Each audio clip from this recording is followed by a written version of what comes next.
tous. Effectivement, je vais présenter ce qu'on est capable de faire aujourd'hui à partir d'images. Effectivement, vous avez pu voir dans la présentation d'Élise que dans ce domaine-là, particulièrement autour du mouillage, on a essentiellement, on tire les informations, les mesures qu'on souhaite faire des phénomènes à mesurer à partir d'imagerie. En effet, c'est quasiment le seul point d'accès, puisque les forces en présence, les pressions en présence sont très très faibles. Et l'imagerie est quelque chose qui va nous permettre d'appréhender des phénomènes. Alors, j'ai choisi ici d'illustrer ce qu'on faisait autour de l'imagerie, non pas sous la forme d'un état de l'art ou d'un cours, mais au travers juste de quelques exemples qui viennent de ce qu'on fait au laboratoire. Et puis, dans tout ce qu'on faisait au laboratoire, j'ai choisi, par rapport à cette thématique d'art et sciences, les sujets finalement où les images étaient les plus belles, les plus jolies. Voilà, c'est ça qui a guidé mon choix dans ce que je vais vous présenter. Alors, effectivement, une démarche scientifique, ça passe par une observation des phénomènes qui se passent devant nos yeux. Depuis longtemps, l'imagerie a été utilisée pour observer des phénomènes, puisqu'effectivement, une image, un instantané, ça va être la capture d'un phénomène que notre œil n'aura pas forcément le temps de voir avec autant de détails, de précision d'une image. Alors je pense qu'il y a ici, au Musée des Confluences, voilà, beaucoup plus de références autour de l'imagerie. Moi j'aime assez cet exemple-là de Muybridge, qui a été utilisé en fait et qui a permis de valider que le cheval du galop présentait une phase où en fait aucune des pattes ne touchait le sol à un certain moment. Et en fait, c'est des choses où on se rend compte que, y compris les peintures avant ces travaux-là, représentaient des chevaux en train de courir avec des postures qui ne correspondaient pas en fait à la réalité. Alors, pour l'histoire, hein, cette image-là, qui a été faite au milieu du 19e siècle, à l'époque, on n'a pas de caméra. Donc, on a bien 24 appareils, enfin 12 appareils, pardon, qui prennent différentes photos en séquence. Et c'est le cheval lui-même, lorsqu'il court, qui va déclencher les différentes prises de vue pour pouvoir ensuite reconstituer cette foulée du cheval. Alors depuis ce temps-là, effectivement, les images ont été largement utilisées. Et puis dernièrement, depuis on va dire une bonne trentaine d'années, on a vu l'apparition d'imagerie numérique, de caméras, de capteurs d'appareils photo, qui nous permettent de numériser une image, et puis associée à une puissance de calcul de plus en plus aussi accessible, disponible, de pouvoir faire des traitements et des calculs sur ces images et d'obtenir en fait une quantification de phénomènes qu'on va pouvoir observer dans des images. Alors une image, qu'est-ce que c'est ? C'est acquis au travers d'un capteur. Les plus courants sont des capteurs CCD ou CMOS. Sans rentrer dans le détail des différentes technologies, c'est en fait un site où en fait on est capable de convertir un nombre de photons dans un potentiel électrique. Un nombre de photons, ça va être directement lié à une intensité lumineuse, et un potentiel électrique pourrait être directement numérisé et mesuré, quantifié au travers d'un système d'acquisition d'un système numérique. Avec les avancées de la microélectronique, on a été rapidement capable de mettre un grand nombre de sites sur une petite surface. Si on devait compter le nombre de pixels disponibles dans cette salle, on serait certainement à plusieurs milliards, puisque sur un téléphone grand public, maintenant, on a des millions des résolutions qui atteignent des millions de pixels dans un appareil grand public. On a ensuite été capable de développer en fait des grilles de filtres qui nous ont permis en fait de trier les photons en fonction de leur longueur d'onde et donc de leur couleur. Et donc on a été capable de numériser des images en couleur. Alors une fois qu'on a les valeurs d'intensité lumineuse sur l'ensemble de cette grille, on se retrouve directement avec un objet mathématique. On a formé une matrice où chaque élément de la matrice représente pour une position donnée une intensité lumineuse. Cet objet matrice va pouvoir être exploité directement à partir d'outils mathématiques discrets qui vont permettre de quantifier et de mesurer un certain nombre d'opérations sur ces objets.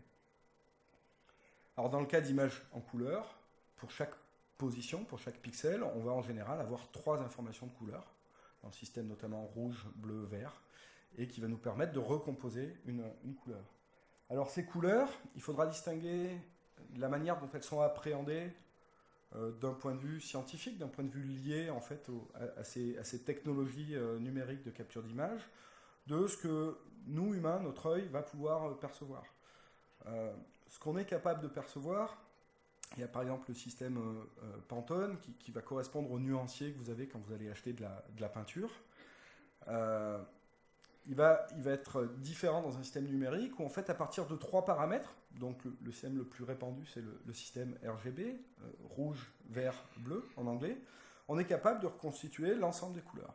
Alors ce système-là, rapidement, va permettre de générer des couleurs qui sont beaucoup mieux définies que ce que notre œil peut percevoir. Donc rapidement, on a un système de colorimétrie qui est extrêmement défini. Et puis, ce système-là, à 3 dimensions, forme en fait un espace, là aussi au sens mathématique, un espace à 3 dimensions, et donc je vais pouvoir exprimer en fait ces mêmes valeurs dans différents espaces, en passant d'un espace vers un autre espace. Un système qui est largement utilisé sera le système HSV par exemple, où là, dans ce cas-là, la couleur est représentée seulement par un paramètre, le premier paramètre, le hue, qui en fait va nous permettre, avec une valeur, de définir l'ensemble des couleurs. Et puis au travers d'une notion de saturation et de valeur, d'intensité, va nous permettre de définir l'ensemble des couleurs.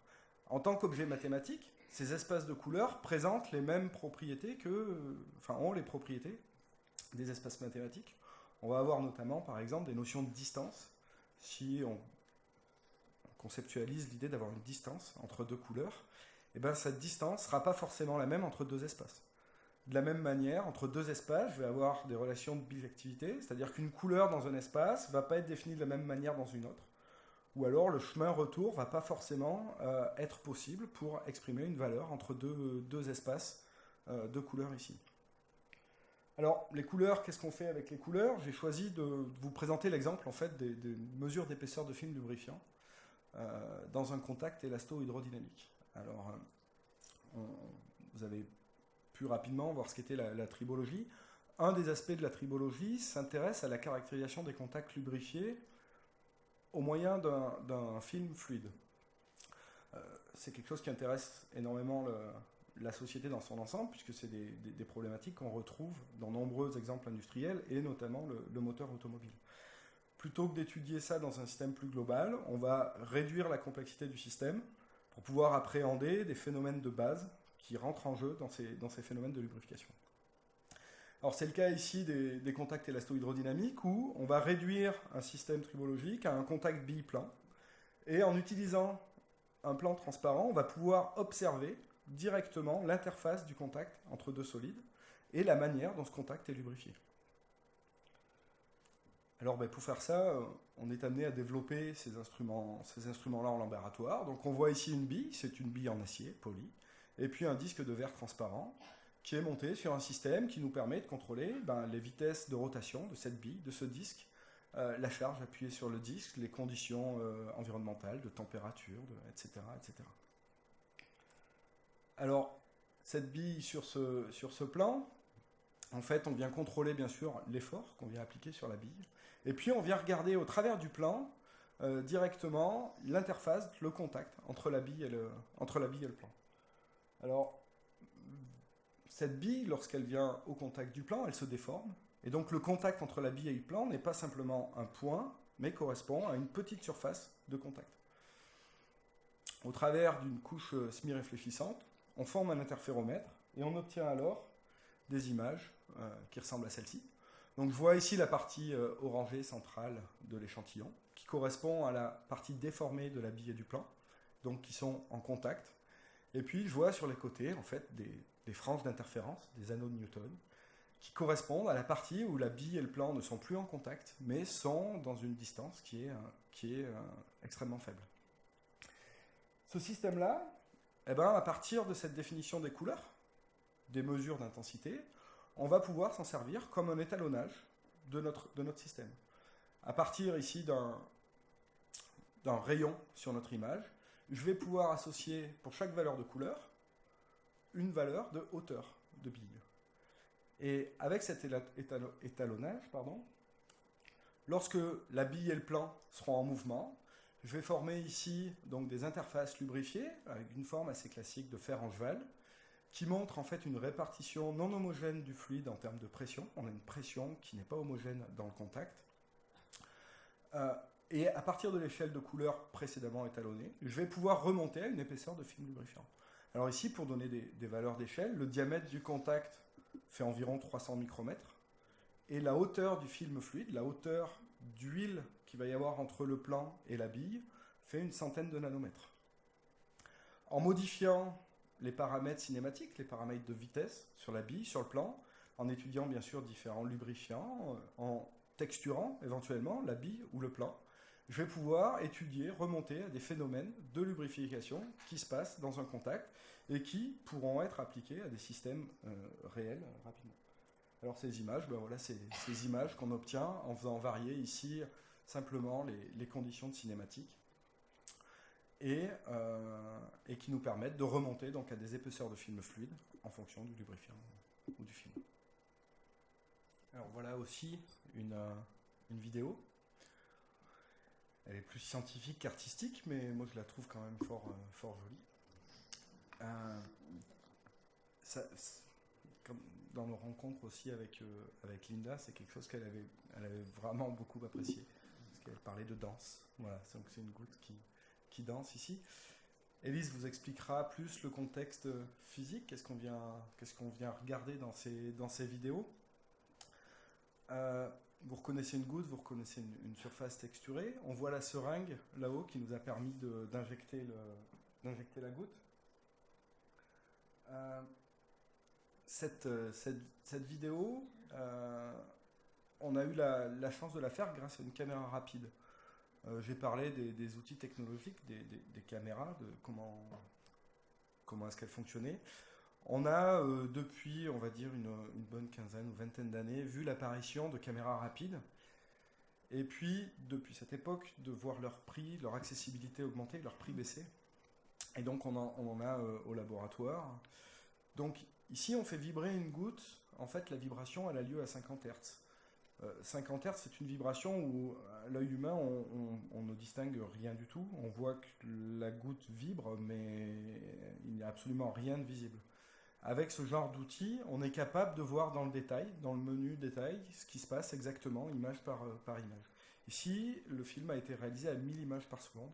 Donc pour chaque période de mouvement de la goutte, j'ai un grand nombre d'images qui montrent effectivement l'ensemble des phénomènes qu'Élise vous a décrits et qu'on peut voir ici reproduits à une échelle temporelle extrêmement faible. Alors qu'est-ce qu'on fait avec ces images-là ?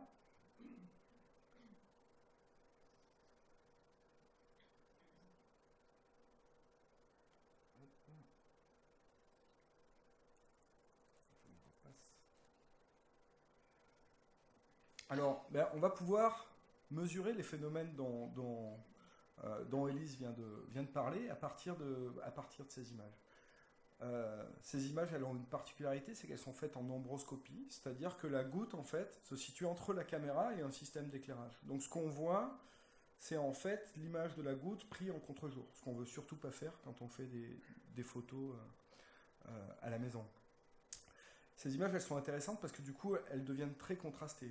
Et d'avoir une image contrastée, ça va nous aider pour aller déterminer les contours, déterminer automatiquement les différents contours qu'on peut avoir sur les objets. On a vu qu'une image, en fait, on pouvait le voir complètement d'un point de vue mathématique. Un contour, ça correspond à une brusque variation d'intensité dans l'image. J'ai la goutte ici qui est noire et le fond qui est très blanc. D'un point de vue mathématique, une brusque variation, ça se traduit en fait par des équations de dérivées, des opérateurs laplaciens dans les matrices, mais c'est des choses qui sont relativement simples à mettre en œuvre pour aller mesurer la dérivée d'une image. Voilà. Une fois que je vais avoir dérivé mon image, je vais pouvoir du coup regarder quels sont les endroits de mon image où j'ai des fortes variations. Et avec un phénomène de seuillage, je vais garder que les valeurs qui sont supérieures à une certaine variation. Je vais pouvoir définir une image binaire. Dans cette image binaire, les pixels soit appartiendront à un contour, soit n'appartiendront pas à un contour. Du coup, je forme un nouvel objet qui est en fait une image binaire. Ce n'est pas des niveaux de gris, c'est vraiment soit noir, soit blanc, soit je suis dans un contour, soit je n'y suis pas. Et là aussi, je peux, avec ces outils-là, définir facilement donc les contours et puis ensuite les mesurer précisément faire des calculs de surface, d'orientation, d'angle, de distance, de centre de gravité entre ces contours. Ici, sur les images, c'est le type de traitement qu'on a réalisé. Bon, en fait, sur une image du film, donc j'ai zoomé ici autour de la goutte, je vais surimposer l'image binaire du traitement. Cette image binaire, en fait, c'est simplement la description du contour, ici en rouge, et puis la position calculée de différents points. On voit que je suis capable d'identifier les points d'état triple qui sont à gauche et à droite sur la surface, donc à l'interface entre le liquide, le solide et le gaz. Je suis capable d'identifier la hauteur de la goutte, de mesurer son centre de gravité, sa position. Et puis en faisant ce calcul d'image en image, je vais être capable, du coup, de mesurer des vitesses, de mesurer des variations d'état entre les images et d'en déduire toutes sortes de mesures, de quantifier des phénomènes physiques que Élise vous a décrits. Alors, dans le cas de ce traitement, alors on voit ici le traitement qui a été réalisé sur ce type d'image. Alors, il faut garder à l'esprit que les caméras rapides donnent un grand nombre d'images, et puis on a ici les calculs ne sont pas très complexes, mais ça fait quand même pas mal de calculs, donc ces traitements peuvent être assez lourds en termes de temps de calcul. Ici, le phénomène physique est observé pendant un quart de seconde, à peu près, et il y a une vingtaine de minutes pour pouvoir traiter la quantité d'images qu'on a obtenues pendant ce quart de seconde. Et ce traitement,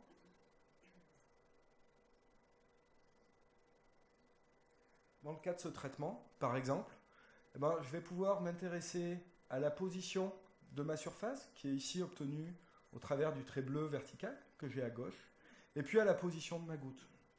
Et dans le graphe, ici, en dessous, en temps réel, je vais être capable de tracer la position de ma goutte en fonction de la position de ma surface.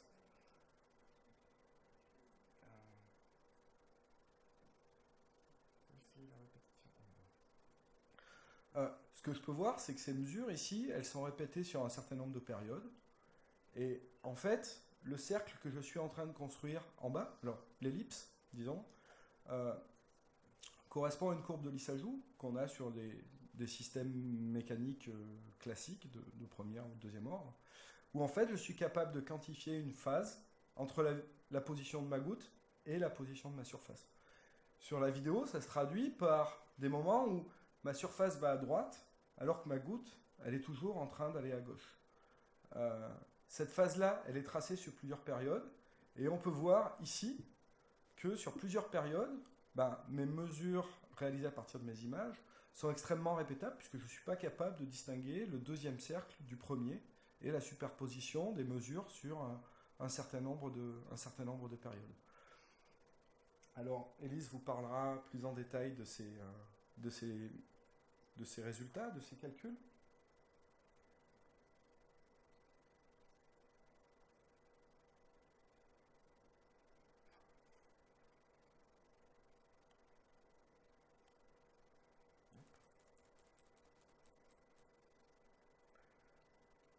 Mais ce qu'on peut dire à l'issue de ces images, c'est que les capteurs aujourd'hui, on l'a évoqué, sont de plus en plus définis. Ils sont aussi de plus en plus rapides.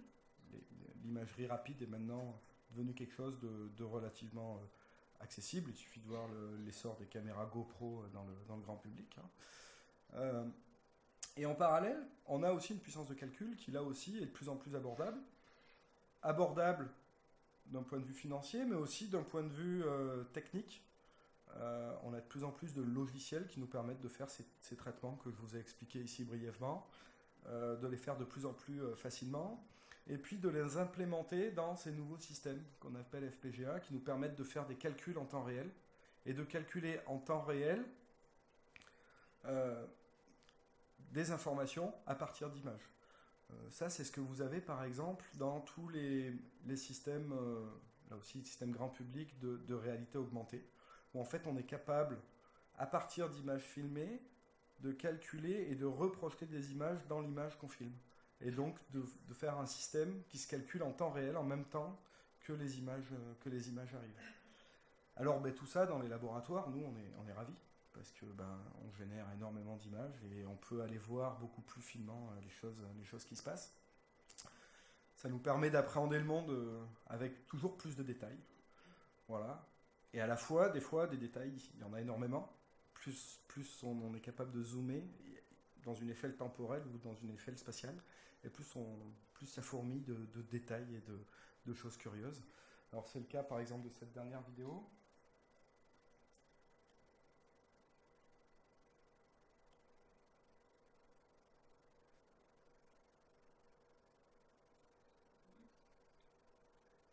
Alors dans cette dernière vidéo, on regarde une goutte qui a été placée sur une poutre d'aluminium. La poutre en question fait une dizaine de centimètres de long pour quelques millimètres d'épaisseur. Et cette poutre, elle est excitée au travers d'un actuateur piézoélectrique, d'un actionneur piézoélectrique, dans une plage de fréquence qui est très très faible. Ici, on excite la poutre entre 1765 et 1785 Hz. Et en fait, pour une fréquence extrêmement précise, définie dans une bande de fréquence de quelques Hertz, on a un phénomène que je ne vais pas décrire ici avec des termes très scientifiques, mais d'explosion de gouttes.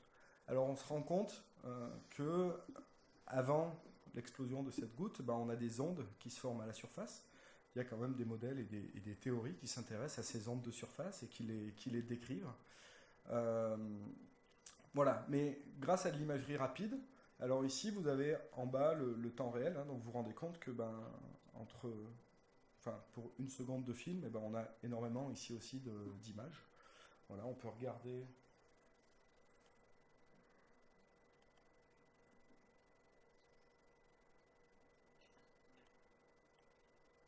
On peut en regarder une autre, qui est un petit peu plus zoomée, où on voit plus les détails. Et là aussi, c'est des choses qui sont très jolies. On est vraiment, je pense, à mon avis, dans cette frontière art-science, puisqu'on est vraiment purement dans un phénomène physique, scientifique, et puis on produit des images qui sont ici tout à fait jolies. Voilà.